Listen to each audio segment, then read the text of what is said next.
to report a crime. The Cohens, they've done something terrible. It's my daughter. Told her we think Renesmee's an immortal child. She was born, not bitten. She grows every single day. Oh my. Michael, how are you? I'm good, thank you. Long day, right? Yeah, pretty long. What a pleasant surprise. I always hear that for an actor it's more fun to play the bad guy than the good guy. Is that true?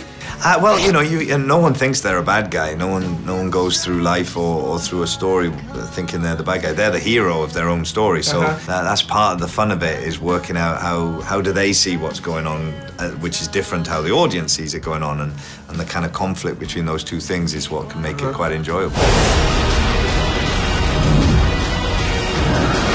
Also, the vampire is a legendary character. Through the movie history, we had a lot of things. But I like your character because it's kind of sinister, kind of fun in some moments. Yeah. It's like, so how do you portray all that combination of feelings? Yeah, well, you know, it is an honor to take my place amongst all the great vampire characters of the past. That's great, and you know, you try and bring a little bit of other ones that you've seen in the past. You know that you're part of that tradition.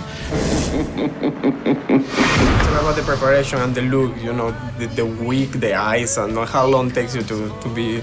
Well, you know, Stephanie Meyer, who wrote the books, described a little bit what these characters were like, so you try and keep as close to what Stephanie's idea was. And then you sort of let your imagination go, really, and try and get creative with it, and I was allowed to have a lot of input, which was great. The tricky thing was that I thought we were going to be doing this battle scene out in a forest somewhere in the middle of the night and cold in the snow and for weeks and weeks on end, so I made sure I got a really warm costume, you know, big, lots of layers and robes and hoods and wool, and then of course it turns out we're doing it in a studio with green screen and it was boiling hot all the time.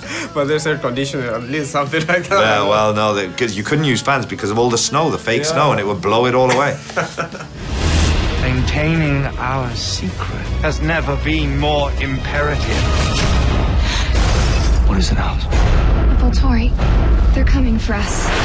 Also, in your experience as an actor, in some moment do you think to be maybe a director, a filmmaker, to tell things? Yeah, I hope so. I think, you know, for a lot of actors, inevitably you get to the point where you'd like to have a bit more control over the story itself, and that's something I definitely am interested in, and telling stories, developing stories myself, writing a bit and directing a bit, maybe, yeah. So I think that in the next few years, hopefully I'll start exploring that. Good.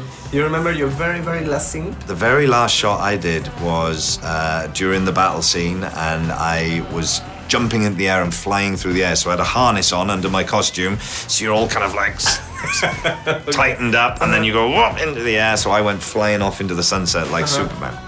Well, good finale. Yeah, it's not a bad one. Now time's up, Michael. A pleasure. Thank you. Man.